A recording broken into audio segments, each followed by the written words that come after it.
Thanks for staying with us. We're still reviewing Punch. Let me take the story from the Olympics. So the head coach and team captain of Nigeria's senior women's basketball team, the Tigress, Reina Wakama and Amy Okonkwo, have explained how African champions overcame Canada on Sunday to qualify for the very first time quarterfinals at the Olympics since their very first appearance in 2004. They said that they're, according to the report, they are tearing up the script in a big way at the Olympics, shooting down Canada 79-70 to become the first African women's team, no, women or men, to make it beyond the group phase in the history of Olympics basketball. Also, the team's first time good news we need of recording 2 wins at the Olympics, which they did impressively to confirm winless Canada's early trip home. So the Canadians had gone home. So congratulations to the Tigers. Well done. We hope that they go to the next level. Now, don't let them give us of this. I'm tired of take the story of the oil scarcity. So the oil, obviously, we've seen the queues back on the streets just before the protest and even during. The oil marketers explained that the appearance of queues was because many filling stations and owners of filling stations, because they didn't know how the protest was going to go, were trying to avert losing their assets to the ongoing nationwide hunger protests, so they didn't lift products. They also mentioned that on the 1st of August, when the protest started, and 2nd of August, no product was lifted at all. The tankers did not load any products during those days, which would mean that there would be a distortion in the supply chain of the product that will be supplied. However, the IPMAN president said that he has urged independent marketers to go about their business normally and ask security agencies to do their best in protecting the facilities because it is pertinent to the nation as a whole. He also mentioned that they don't want to cause more difficulty, and they want to prevent vandalism. They don't want the protest to lead to vandalism within the marketers' properties. So that's why they didn't move products. And they are hoping that with the stability going on now, if there is confirmation that the security officials will be able to protect their assets, they will start lifting and moving products. So, okay, moving on. Daily Sun, mass protest Soyinka is the Kwesili Atiku Gololo Fala Nonok Tinubu. Police hunt killers of 8 elders in Imo community. Poverty, Shehu Sani indicts northern leaders and ex-president. JAM directs institutions to disclose illegal admissions within a month. Enugu government approves 183 billion naira for 141 urban roads and 20 rural roads. Protesters shun Tinubu's appeal, continue action, and Ibadan. I am ready to accept beaded crown, says Ladoja. Which story? I have this news from Imo State. It says at the weekend, gunmen stormed a meeting of some elders in Okwe community in Onimo local government area of Imo State. They shot 8 elders to death, and then they went ahead and burnt 3 of them after the act. Motive for killings could not be ascertained, but there's a viral video actually going around showing how they displayed the bodies of the elders. So these elders had gotten together for a hangout or something, and these hoodlums just stormed them, shot at them, burnt their bodies. The police has confirmed that this attack has happened, and they're going to do everything to make sure that they find who these killers are and bring them to justice. This is just I have terrible. Sad but bitter truth from former Senator Shehu Sani, who wrote about the protests or the form of protests in the north.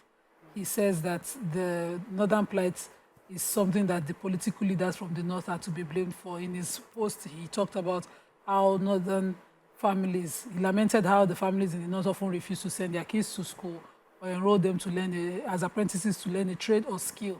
He went on to talk about how they don't even want their women to have a business or a skill. He said many of us don't want our spouses to work or use their skills or talents to earn a living to contribute to family. When we die, we leave them as helpless widows at the mercy of a hostile society.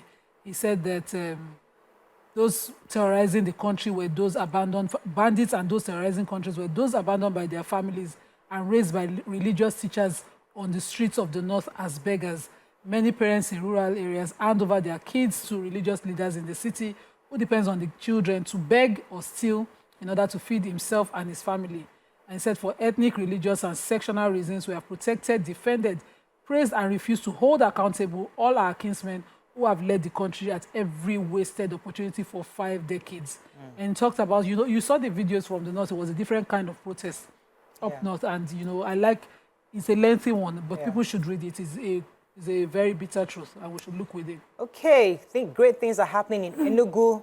Governor Peter Mba is doing great things and big things. According to his SSG, that's Chidibere Onyiya, said that their projects are ongoing, trying to see what they can do to grow the state's economy from $4.4 billion to $30 billion to achieve a 0% poverty headcount index, as well as position Enugu State as the premier destination for business, investment, tourism, and for living in the next 4 to 8 years. Those are pretty ambitious plans. The government has also approved the 183 billion naira for the construction of 141 roads across Enugu metropolis and 20 rural roads across the 3 senatorial zones of the state. The government is also trying to approve, or they've actually approved the award of 133 more smart schools in addition to the ongoing 127 to make it 260 one per local or political ward, which is good. So very good. I like that the governors, we're seeing what governors are doing. And I think we need more publicity across the nation. Yes. So it's not just one state, because there's so much focus on Lagos, but there are other states doing good things. So it's important for us This particular governor, I've been reading in the news actually Yes, quite it's been often repetitive. about him. Yes, and I'm when happy they're with doing well, you hear about them. When they're not, you don't hear anything. So let me take the story in the papers.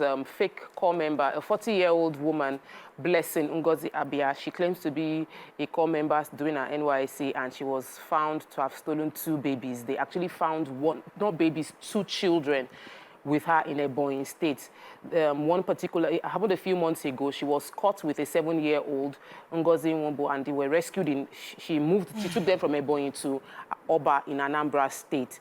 And the security agencies were able to catch her because of the 7-year-old child. While being interrogated, she confessed that she had sold another child to someone in Lagos.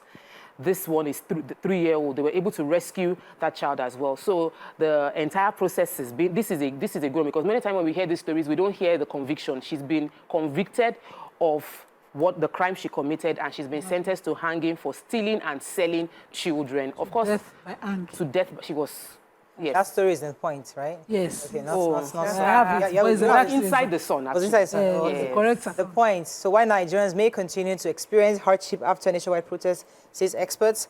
Fake NYSC member sentenced to death for hanging for kidnapping neighbors' children and selling them.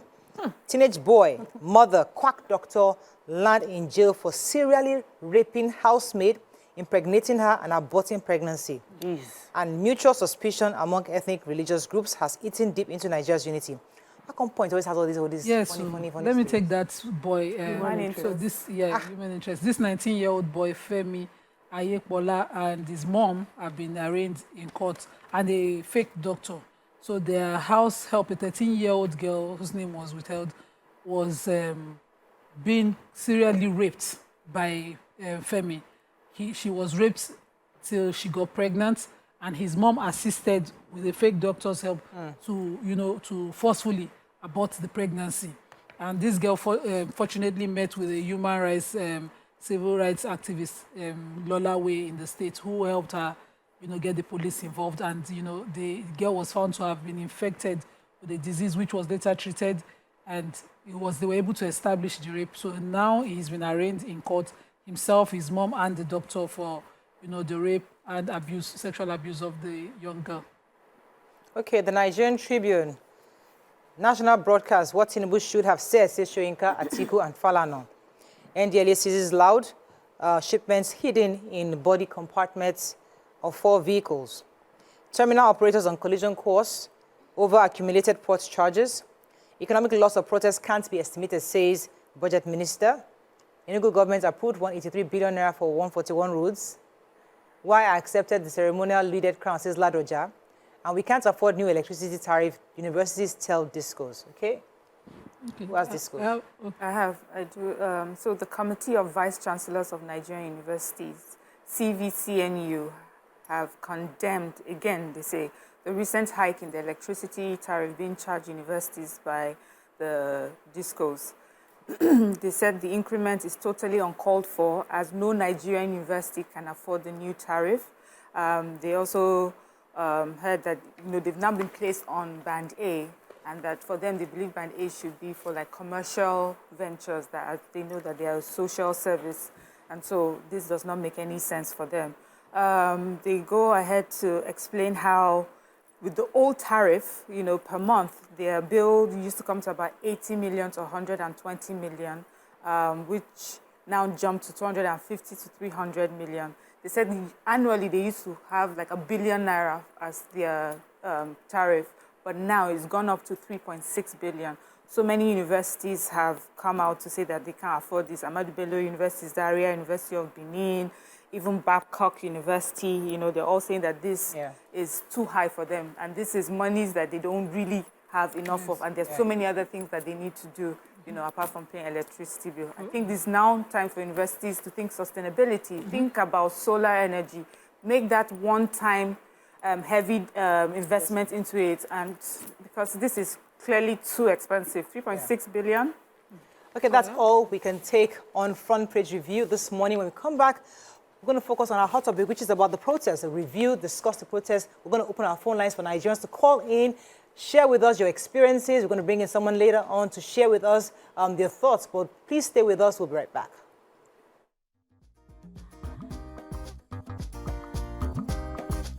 Stay tuned. Your View will be right back.